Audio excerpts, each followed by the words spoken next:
Est-ce qu'on peut dire aux voisins et la voisine, joyeux Noël? Ce Noël tombe un dimanche, ça fait un double événement. Comme chaque dimanche, nous célébrons la résurrection. Et aujourd'hui, voici que ça coïncide avec la commémoration de la nativité. Ça fait comme ça, on peut dire à tous les 7 ans, ça tombe 6 ans, 7 ans, ça tombe un dimanche. Et quand je compte les Noëls qui sont tombés le dimanche, il y en a quand même peu quand je vois ça dans ma vie. Donc, c'est une occasion pour nous de nous retrouver autour de ce bel événement. Amen. Alléluia. Sincèrement, je rends grâce au Seigneur car j'avais des doutes de me retrouver pour célébrer ce bel événement avec mes bien-aimés que vous êtes. Jusqu'il y a 2 jours, je craignais de ne pas pouvoir venir. Mais le Seigneur a fait que hier et aujourd'hui, je me sentais m'améliorant. Et c'est ainsi que pour tous ceux qui ont eu à l'esprit l'initiative de prier, je vous dis merci au nom de Jésus-Christ. Mes amis, il y a des choses très importantes que nous devons connaître, que nous devons vivre. Et puisque c'est important, puisque c'est indispensable, Satan fait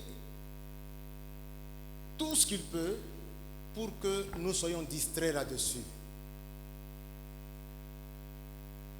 Et vous verrez que même la chose la plus importante pour laquelle nous sommes en vie, Satan s'arroge le droit de tout faire pour nous distraire. Et il a beau rôle de le faire, car il ne peut faire autrement que nous empêcher de faire ce que Dieu veut que nous fassions. L'intitulé de notre partage ce matin, pour ceux qui notent, sous les ordres du commandant Jésus. Sous les ordres du commandant Jésus. Je pense que ça vous rappelle un de ces chants populaires. Commando, commando, commando. Comme ça. Comme ça. Donc Jésus, le commando. Il est le commandant de l'armée de l'Éternel. Amen. Alors, je vous demanderai de lire avec moi dans l'Ancien Testament et dans le Nouveau Testament. Le psaume 44, 5 à 9 d'abord. Et puis nous lirons dans le livre, dans l'Évangile selon Luc. Le psaume 44, 5 à 9.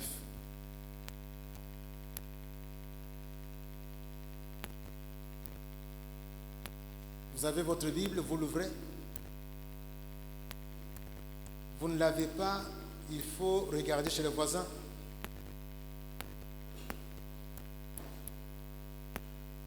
Je lis au nom de Dieu, au nom de Jésus. Ô Dieu,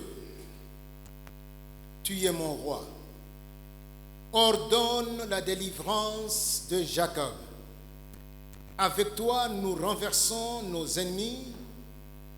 Avec ton nom, nous écrasons nos adversaires.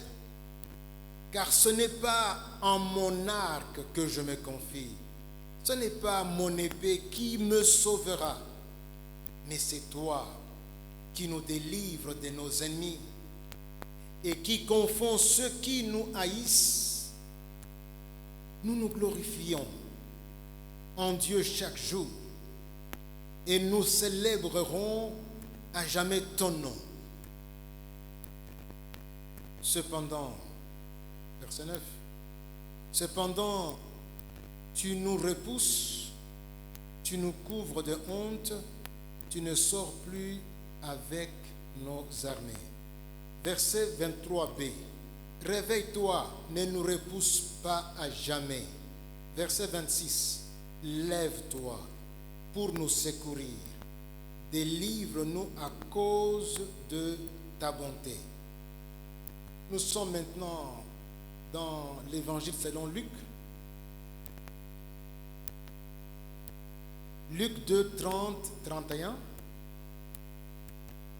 Luc 2, 30, 31 et 32.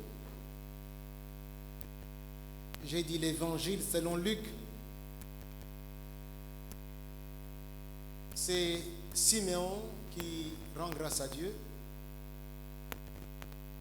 Et il poursuit sa prière en disant, car mes yeux ont vu ton salut. Salut que tu as préparé devant tous les peuples. Lumière pour éclairer les nations et gloire d'Israël, ton peuple. Le dernier passage, on va, les yeux fermés, de dire ensemble.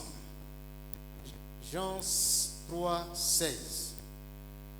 Car Dieu a tant aimé le monde qu'il a donné son Fils unique afin que quiconque croit ne périsse point, mais qu'il ait la vie. Amen. Mes frères, mettons-nous. Mettons-nous. Seigneur, merci de cette occasion que nous faisons bien de saisir pour t'écouter. Ton peuple veut t'entendre lui parler. Prends la parole, s'il te plaît, au nom de Jésus et parle-nous. Amen.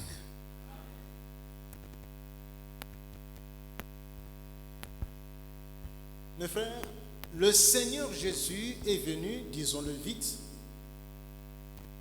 le Seigneur Jésus est venu pour un vaste chantier de guerre.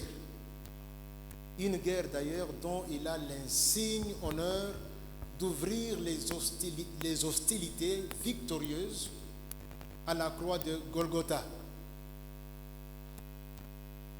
Une guerre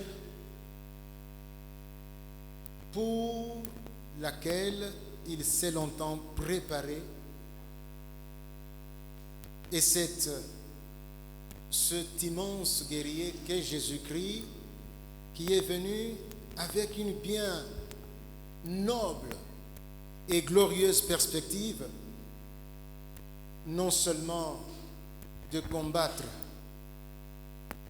avec toi à ses côtés, mais aussi de partager et le règne et les trônes qui sont les siens avec toi.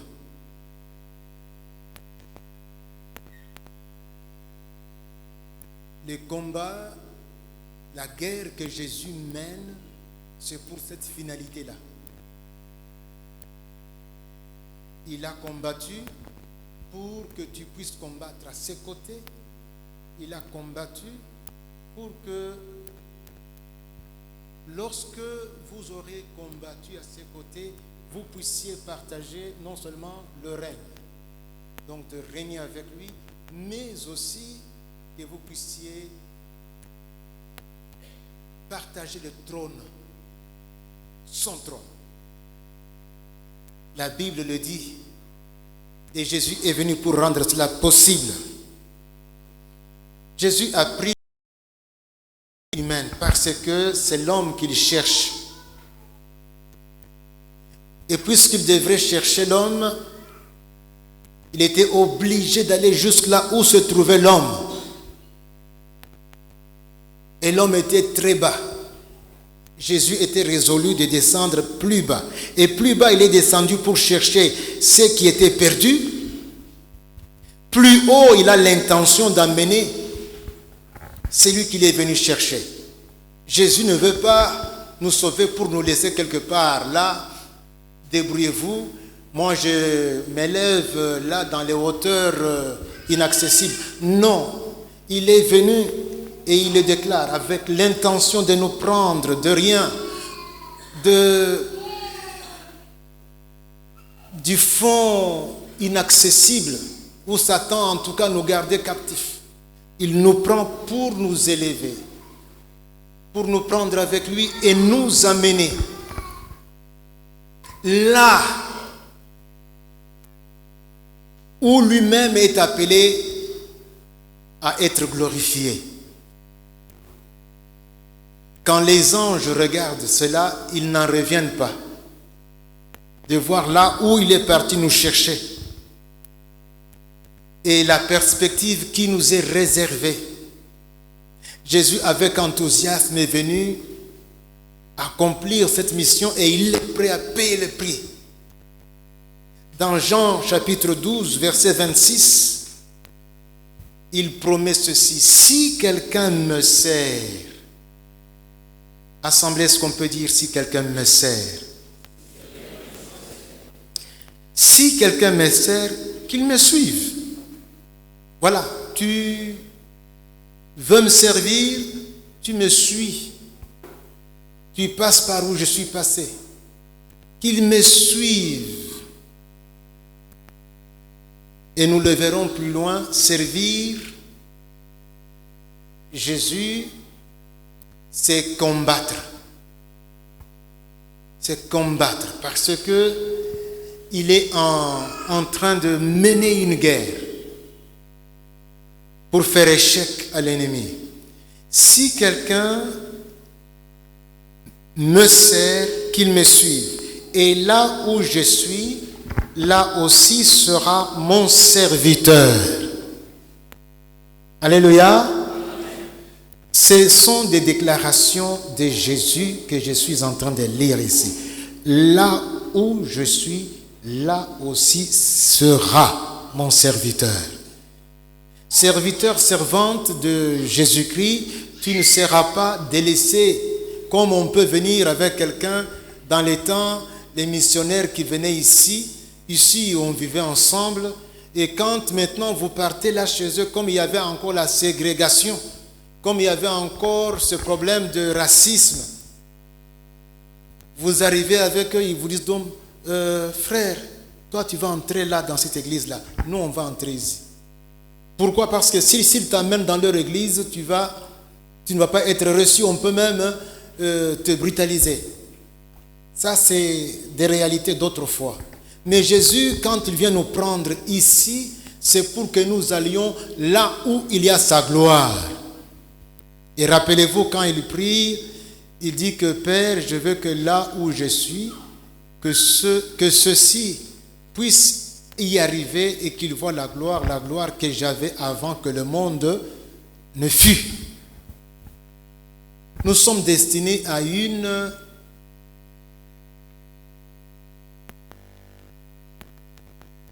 exceptionnelle bénédiction, exceptionnelle, inouïe. Donc Jésus a pris ce qui est à lui et il a décidé de partager cela avec nous. Est-ce que vous comprenez? Est-ce que vous comprenez? Non. C'est que quand on dit que Dieu l'a souverainement élevé de telle sorte que quand le nom de Jésus est cité dans le ciel, sur la terre, donc la gloire là, Jésus a décidé de la partager avec toi et avec moi. Alléluia. Tu es donc destiné à une grande gloire. Le Seigneur Jésus, mes frères, déclare dans Matthieu chapitre 10, verset 34. Et là, il jette le pavé dans la mare. Écoutez bien ce qu'il dit. Quand on parle de Jésus, on dit qu'il est qui? Le prince de la paix. On a chanté ici qu'il est venu nous apporter quoi? La paix. Assemblée, disons paix. Mais écoutez ce qu'il déclare. Matthieu 10, 34. Ne croyez pas que je sois venu apporter la paix sur la terre. Je ne suis pas venu apporter la paix, mais l'épée. Alléluia. Il y a une apparente contradiction, mais il n'y a pas de contradiction dans ce qu'il dit ici. C'est tout simplement pour dire que si tu veux la paix que Jésus donne, tu devras accepter de vivre l'épée. Parce que quand tu seras en train de suivre Jésus, le monde ne te laissera pas en paix. Alléluia. Et les troubles même commencent là où tu te convertis. Quand on dit l'épée, c'est une autre façon de parler de la guerre. Donc je suis venu apporter la guerre. À cause de moi, vous serez en guerre. Et toi, servante, toi, serviteur de Dieu, tu dois savoir que tu es en guerre. Ne sois pas distrait. Sinon, tu ne seras pas en train de combattre. Jésus est vaillant, guerrier. Et toi, tu es, à l'instar de Jésus, à la suite de Jésus, appelé à être aussi guerrier. Alors dites-moi, le guerrier, qu'est-ce qu'il fait? Que fait le guerrier? Il combat. S'il est distrait, qu'est-ce qui arrive? Il arrive ce qui arrive, c'est-à-dire que c'est par lui que l'ennemi peut entrer et puis causer du tort. Il faut que le guerrier ne s'embarrasse pas des choses de la vie. Alléluia. Alléluia. C'est pourquoi, mes frères, je vais ici lever le voile et vous présenter l'histoire du salut, donc l'histoire de la Bible, sous un jour nouveau. C'est lui de la guerre. Ainsi, la Bible sera perçue comme un grand manuel de guerre.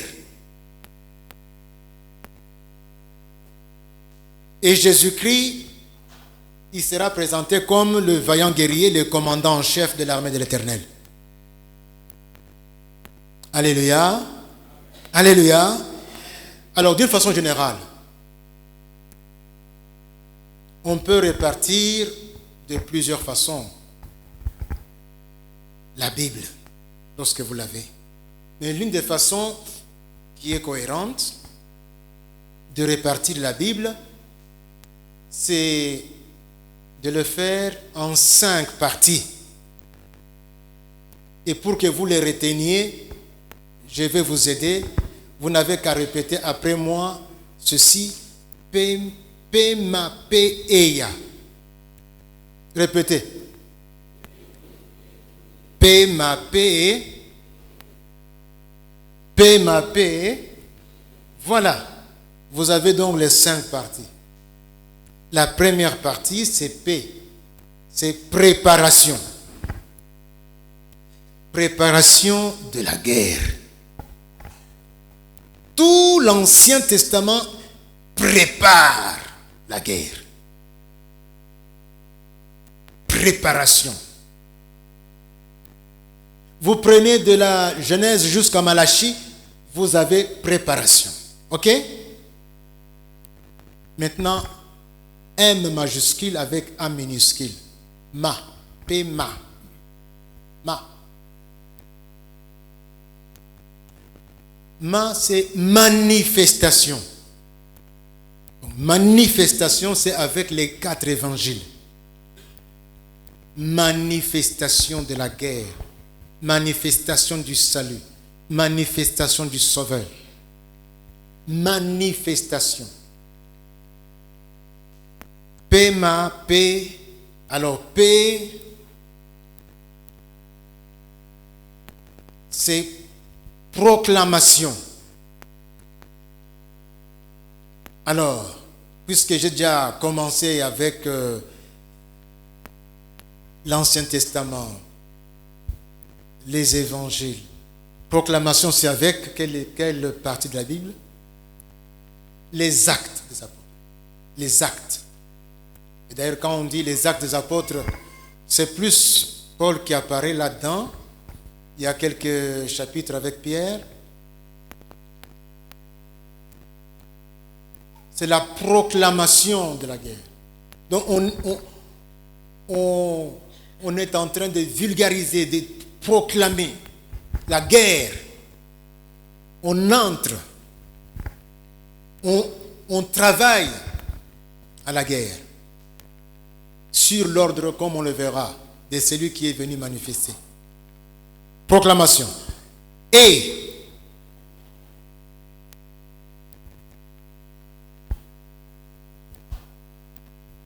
explication. Là, vous avez les épîtres, toutes les épîtres. Elles expliquent la guerre. Elles font comprendre.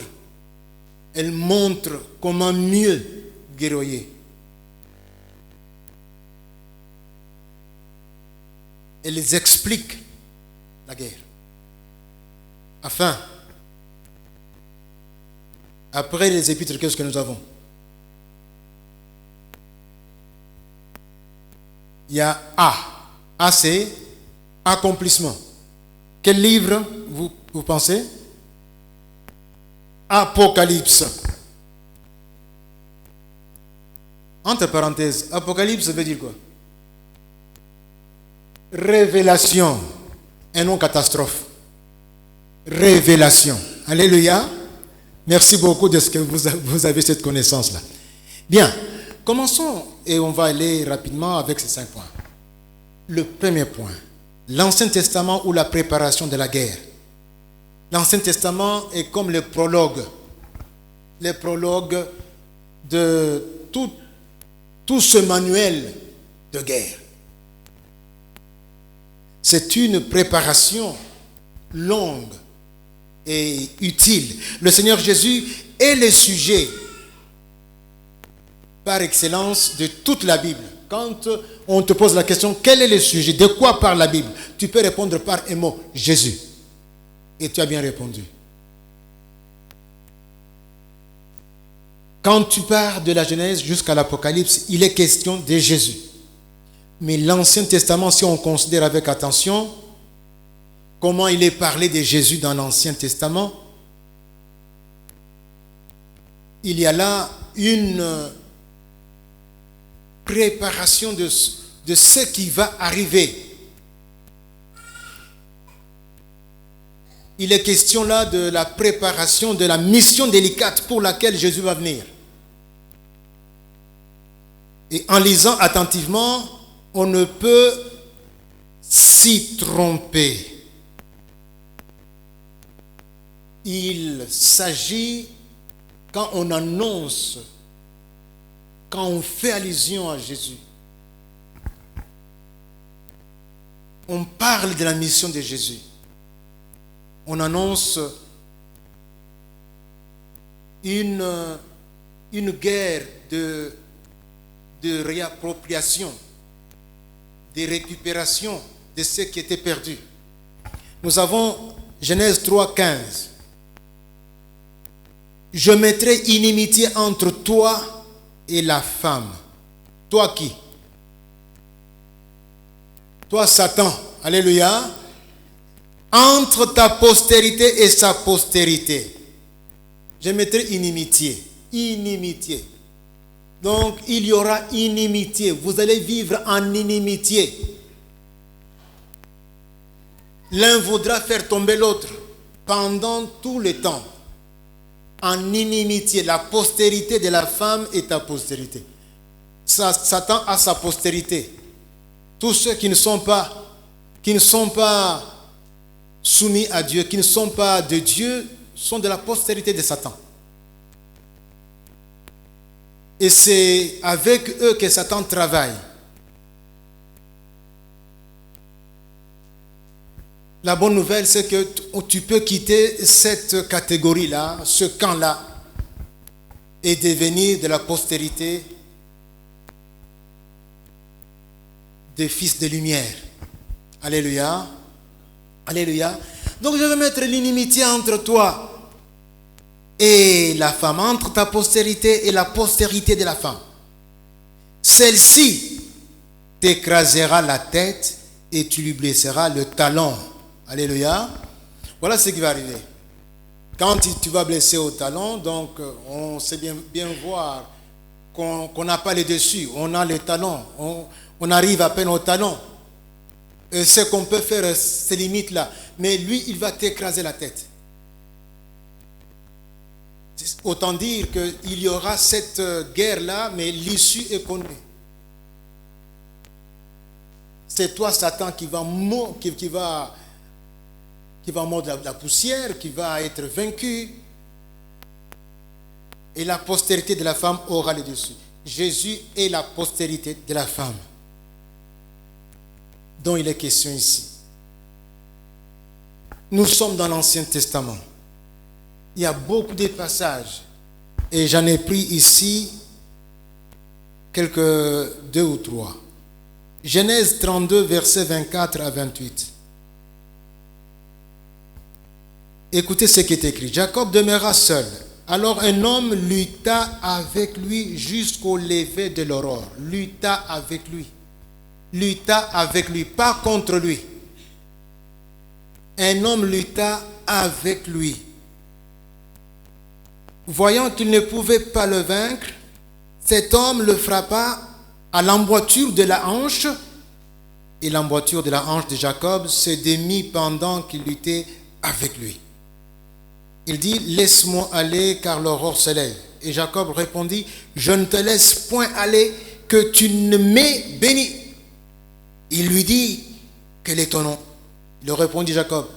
Il dit encore, ton nom ne sera plus Jacob, mais tu seras appelé Israël, car tu as lutté avec Dieu et avec des hommes et tu as été vainqueur. C'est très important. Ici, on n'en dira pas beaucoup. C'est lui qui lutte avec Jacob ici, lutte avec Jacob et non contre Jacob, pour que Jacob coopère à ce qu'il veut faire de lui. Mais Jacob tient tête jusqu'à l'aurore. Quand Jacob devient Israël, c'est malgré lui. Ce n'est pas vraiment en coopérant. Et la preuve est qu'il en sort avec l'emboîture qui est en dysfonctionnement. C'est comme si tu n'entres pas par toi-même, alors il faut que tu passes par ici. Alors, on force. Et il a maintenant un signe qui montre bien que ce n'est pas parce qu'il est soumis, mais c'est malgré son insoumission qu'il est devenu Israël. Est-ce que vous comprenez? Est-ce que vous comprenez? Donc Dieu avait résolu qu'il devait faire passer son plan par ce monsieur, et ce monsieur qui restait toujours le malin, le Jacob, Dieu voulait qu'il soit Israël. Et alors il l'a brisé. Il l'a brisé pour le forcer à passer par le brisement. Et celui qui mène ce combat-là, on le verra à d'autres occasions, n'est autre que Jésus, mais alors avant l'incarnation. Vous avez également Exode 15, verset 22, je prends comme ça. L'Éternel est ma force, c'est Moïse qui chante. Il est le sujet de mes louanges, c'est lui qui m'a sauvé. Il est mon Dieu, je le célébrerai. Il est le Dieu de mon Père, je l'exalterai. L'Éternel est un vaillant guerrier, l'Éternel est son nom. Alléluia. Vous vous souviendrez, c'est lui qui a pris le cheval et le cavalier et les a jetés dans l'eau. C'est lui qui a combattu pour Israël. C'est encore une fois le Seigneur Jésus-Christ, le vaillant guerrier de l'Éternel. C'est lui qui a combattu. Moïse dit, il a lancé dans la mer les chars de Pharaon et son armée. Ses combattants d'élite ont été engloutis dans la mer Rouge. C'est lui qui est venu avec les missions,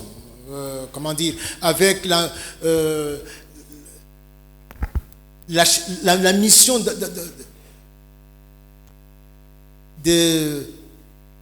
d'intervenir dans la vie des hommes, celui qu'on pouvait même voir, celui qui agissait, qui combattait avec les armées, ce n'est pas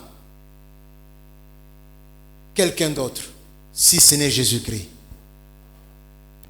Donc déjà, dans l'Ancien Testament, on voit qu'il avait ce rôle.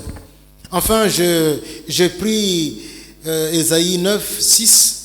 Il est dit, car un enfant nous est né, un fils nous est donné, et la domination reposera sur son épaule. C'est quelqu'un qui va dominer. La domination reposera sur son épaule.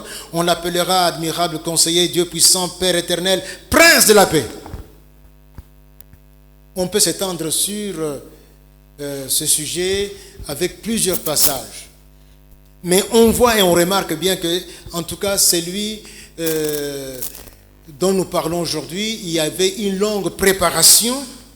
Et nous retenons que, bien que tout cela soit classé à l'enseigne de préparation, la Bible nous dit, et nous devons le retenir dans 1 Corinthiens 10, 11, ces choses leur sont arrivées pour servir d'exemple, et elles ont été écrites pour notre instruction, à nous qui sommes parvenus à la fin des siècles. Ce n'est pas à jeter, à dire tout simplement que c'était des préparations. Non, il y a donc des choses qui nous instruisent. Là-dedans, on peut prendre et puis voir ce que l'ombre a été et voir ce que la réalité est et appliquer cela à notre vie. Cela a été écrit pour notre instruction. Comment l'Éternel a été fidèle, comment il a combattu, ça peut nous instruire.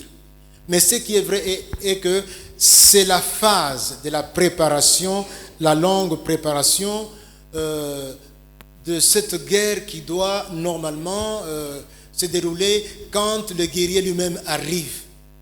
Car l'enfant qui arrive là, l'enfant dont nous célébrons la naissance aujourd'hui, il est dit, la domination repose sur son épaule. Alléluia. Il vient avec la domination. Il va combattre, mais avec la victoire.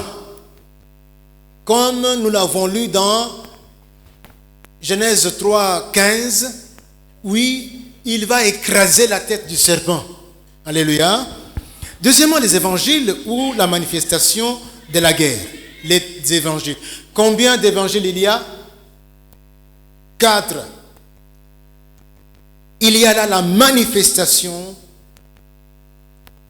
du salut, la manifestation de la guerre. L'œuvre pour laquelle Jésus est venu sur cette terre, c'est mourir et ressusciter pour les pécheurs que nous sommes. Alors, il vient pour nous racheter avec son sang. Un sang sans tache, un sang qu'il devrait verser comme rançon.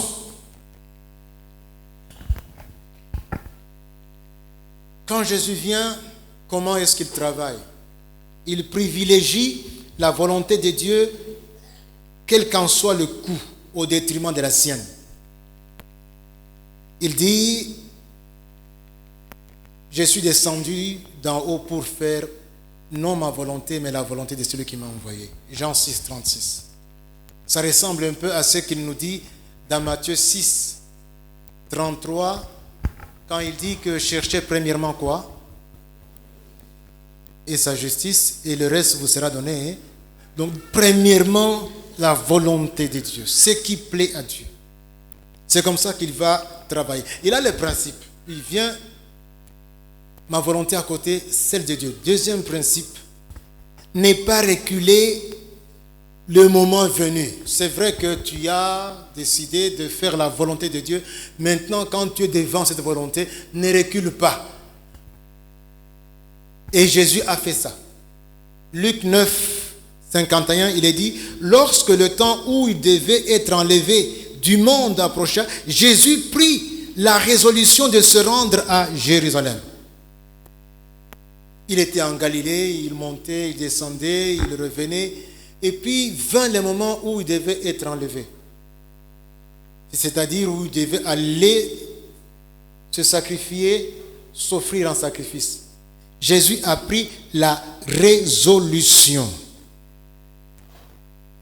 Donc, dans certaines traductions, on dit qu'il a durci le front pour tourner son visage vers Jérusalem et aller. C'est pourquoi il était venu. Le temps a sonné. Jésus, au lieu de trouver des prétextes, non, il s'engage maintenant allant vers Jérusalem, la ville où il allait être arrêté, où il allait être crucifié et où il allait subir tous les traitements. Troisièmement, c'est à la croix que la victoire fut remportée.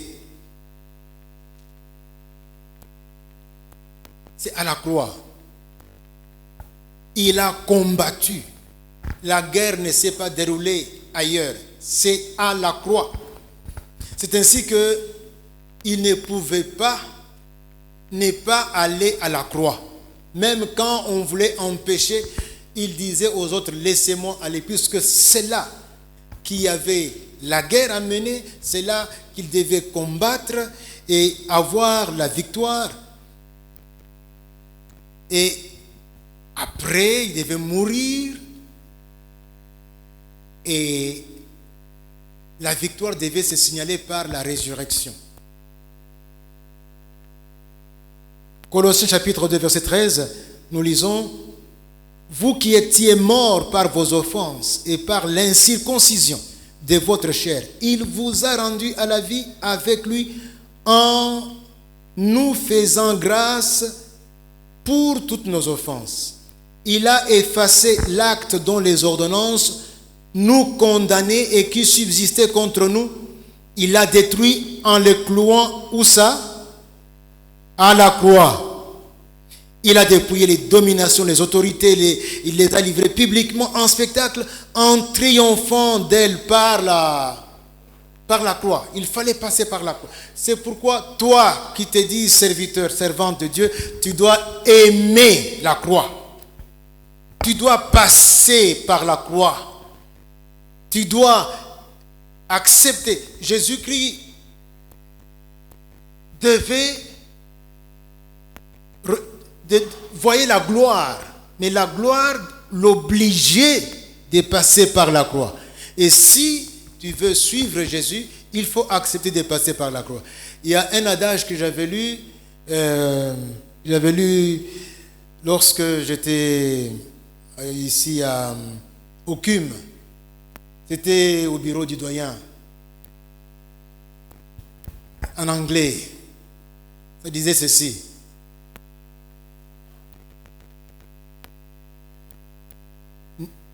n'ayez pas peur, je suis passé par là avant vous. Don't be worried, I have been there before you. Donc, kobangate naleki nansela wana avant you. Alléluia. Kobangate. Ça veut dire, nous devons accepter de passer par la croix. Là, j'anticipe un peu. Et quand on lit le verset 3 et 4 de 1 Corinthiens 15, il est dit: Christ est mort pour nos péchés selon les Écritures, et qu'il a été enseveli et qu'il est ressuscité le troisième jour selon l'Écriture. Christ est donc mort et il est ressuscité, et c'est à la croix qu'il a remporté la victoire. Il a mené la guerre et à la croix il a remporté la victoire. Alléluia. C'est pour cela qu'il est venu. Et il est venu pour cette guerre incontournable et très très indispensable. La troisième partie, on y va rapidement, les actes des apôtres ou la proclamation de la guerre. Les actes des apôtres. Si vous regardez, Jésus-Christ n'a pas seulement manifesté la guerre, n'a pas seulement livré la guerre, il nous a aussi recrutés dans son armée, l'armée qu'il s'est constituée. Jésus est venu se constituer l'armée, parce que pour entrer dans la gloire, il faut avoir combattu, il faut avoir été guerrier. Jésus donc a fait de nous guerriers. Il nous veut là où il est. Or, pour être là, il faut avoir combattu en tant que guerrier et remporter la victoire. Jésus est venu donc faire de nous des guerriers. Et quand il s'apprêtait de quitter, il nous a dit ce que nous devrions faire. Il nous a donné le privilège de poursuivre son œuvre. Quelle est cette œuvre? La guerre. Mais sous sa direction. Et là, je n'irai pas, je ne vous demanderai que de vous rappeler l'ordre suprême. Vous avez Matthieu chapitre 28, verset 20. Jésus dit, tout pouvoir m'a été donné dans les cieux et sur la terre. Et puis il dit, allez, faites de toutes les nations les baptisant au nom du Père, du Fils et du Saint-Esprit. Et enseignez-leur tout ce que je vous ai prescrit. Voici, je suis avec vous jusqu'à la fin des temps. De même aussi, Jean 20, 21. Jean 20, 21, qu'est-ce que Jésus dit? Comme le Père m'a envoyé moi aussi, je vous envoie. Vous avez Acte 1, 8. Où toujours Jésus sous une autre forme. Et là, il dit ce qui doit se faire avant.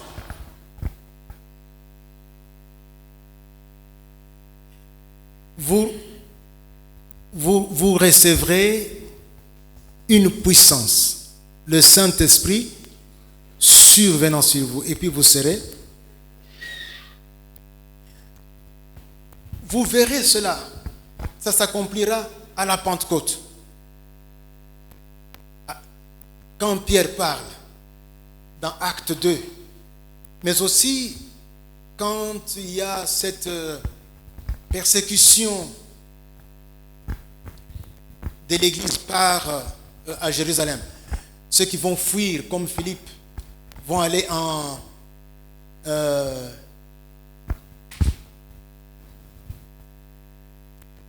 Samarie. En Samarie. Et là, même chose, il va proclamer l'évangile. Et puis, quand Pierre est chez Corneille, on a les premiers païens, on va encore proclamer l'évangile. Donc on va conquérir. On est en train de faire la guerre. On est en train de rendre la guerre populaire, de vulgariser. Que la guerre puisse être en tout cas universelle. Que de partout il y ait des combattants. On proclame, on vulgarise la guerre. Et au-delà, vous avez Acte 13, là c'est à Antioche. Et puis plus tard, c'est dans Acte 28 à Rome, où l'apôtre Paul a l'occasion de proclamer également l'évangile devant les Romains. C'est la capitale du monde. La capitale du monde d'alors. Et là, c'est la proclamation, les circonstances que Dieu a créées. On a proclamé, on est parti. On va lire rapidement. Si on regarde, mes frères, on est ici au quatrièmement, ce sont les épîtres. Les épîtres, ce sont les explications de la guerre. Comment mener la guerre? Les apôtres se disent, il faut qu'on travaille avec prudence, avec sagesse, avec force. Et ils montrent des stratégies. Ce sont les épîtres. Les épîtres. L'ennemi est rusé, acharné, obstiné. Quand vous lisez les Écritures, Satan ne s'offre pas facilement. Il faut donc avoir des stratégies. Alors les épîtres expliquent ça. Vous avez les épîtres de Paul, vous avez les épîtres de Jacques, de Jean, Jude, vous avez donc toutes les épîtres. 2 Corinthiens 10, 4 et 5. Il dit, car les armes avec lesquelles nous combattons ne sont pas charnelles. Attention.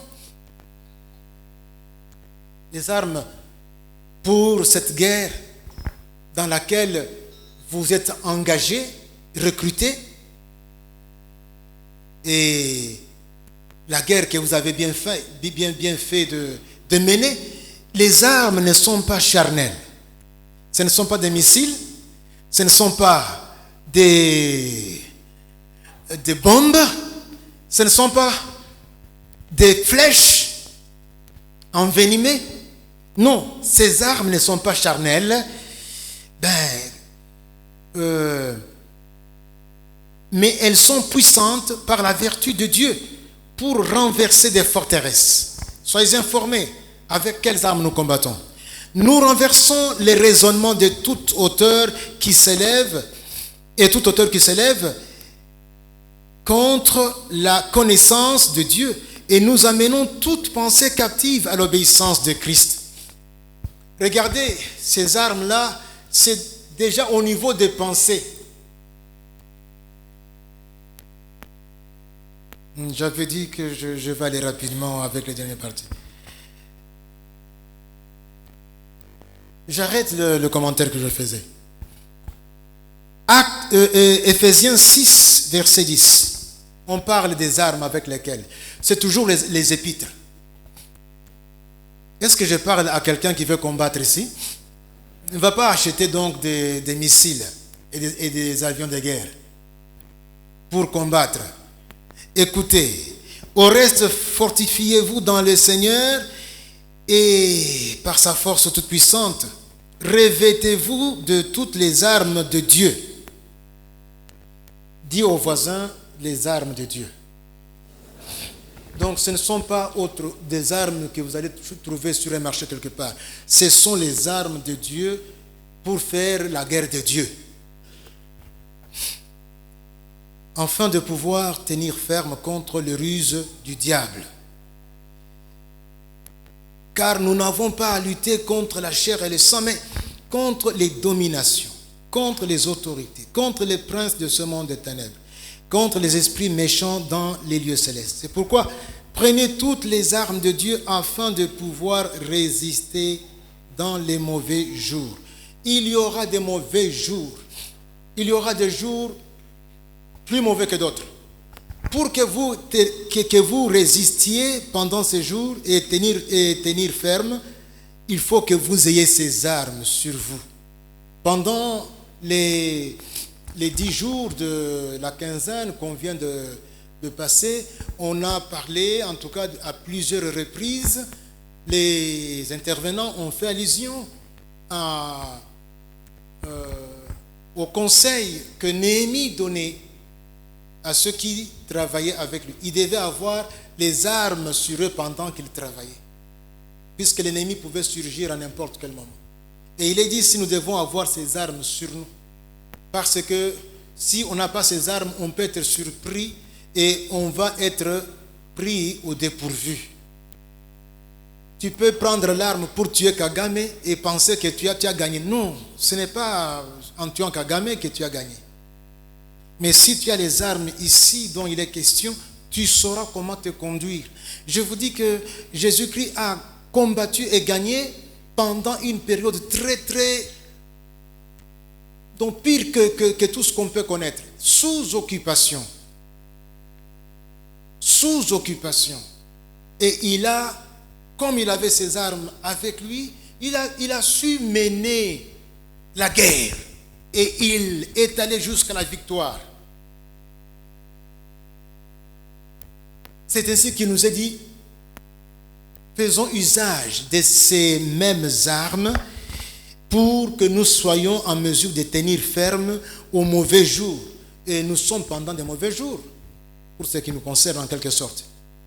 Il s'agit notamment de quelles armes? Il s'agit de la vérité, de la justice, la foi, le salut, le saint zèle impulsé par l'évangile de paix, la parole de Dieu, la prière. Mes frères, mes sœurs, quand vous lisez la Bible, dans Matthieu 24, il nous est dit que ce qui arrive ici doit nécessairement arriver. La prophétie nous a indiqué que les choses iront de mal en pis. On n'a pas beaucoup de temps. Une nation se lèvera contre une nation, les guerres, il y en aura. Ça ne changera pas. Mais pour que vous sachiez tenir ferme et avoir la victoire, vous devez avoir l'armure de Dieu. Quelqu'un dit l'armure de Dieu. Bien, je vais aller rapidement terminer, on aura l'occasion de revenir là-dessus. L'Apocalypse ou l'accomplissement de la guerre. Là, je ne veux que lire un passage. Le dénouement, c'est l'accomplissement. C'est l'épilogue. L'épilogue a déjà été annoncé dans le prologue. La tête du serpent sera écrasée. C'est ce que nous voyons dans l'épilogue. On nous annonce comment les choses se termineront. Je prends par exemple un passage, Apocalypse 3, verset 21. Celui qui vaincra, je le ferai asseoir avec moi sur le trône. Comme moi, j'ai vaincu et je me suis assis sur le trône de mon Père. Est-ce que vous voyez les choses, n'est-ce pas? Le vainqueur, ce n'est pas celui qu'on va applaudir sur la terre. Comme nous voyons la guerre qui traîne ici, alors que nous prions pour que ça prenne fin, non? Poutine nous promet 2023, il va encore faire qu'il y ait des armes plus sophistiquées, afin que nous passions encore 2023 comme on vient de passer 2022. Pourquoi? Pour qu'on applaudisse que c'est lui qui a gagné. Ce n'est pas cette victoire-là. La victoire, c'est s'asseoir sur le trône avec le Fils. C'est ça la victoire. Et nous devons travailler, combattre en regardant le trône que le Fils nous a préparé pour qu'on aille régner avec lui. Voilà donc l'épilogue. C'est comme ça que les choses doivent se terminer. Veillons mes frères, soyons sobres, l'enjeu est de taille. Si on ne fait pas attention, on passe à côté. Le monde ici, avec tout ce qu'il a, avec tout ce qu'il a comme gloire, ça va passer. Mais le trône de gloire qui t'est réservé va subsister et tu régneras d'âge en âge, de siècle en siècle, d'éternité en éternité avec celui qui t'attend là sur le trône. Nous devons changer de perspective. Celui dont nous célébrons la naissance est venu pour rendre cela possible. Moi, je te pose une question. Qu'en est-il de ton niveau d'engagement dans cette guerre de l'éternel dont nous parlons? Cette guerre derrière le commandant Jésus-Christ, qu'en est-il de ton niveau d'engagement? Qu'en est-il? Est-ce que tu es conscient d'être en train de combattre? Ou bien tu baignes dans la distraction? Jésus-Christ, notre modèle, a accompli cette guerre dans des conditions particulièrement difficiles. Nous devons nous référer à lui et non dire Jésus, c'était plus difficile. Nous sommes au moins chez nous. Lui il a servi dans un contexte où le territoire où ils étaient sous occupation. L'occupant était là et on lui payait des impôts. Et il a fait ça. Nous pouvons encore mieux faire. Alors, concomitamment avec ce qui doit arriver, mes frères, point de relâche. Ma sœur, point de relâche. Soyons au poste, aux côtés de Jésus-Christ, pour triompher avec lui et pour lui. Quelqu'un dit Amen. Quelqu'un dit Amen. On peut baisser sa tête dans la prière.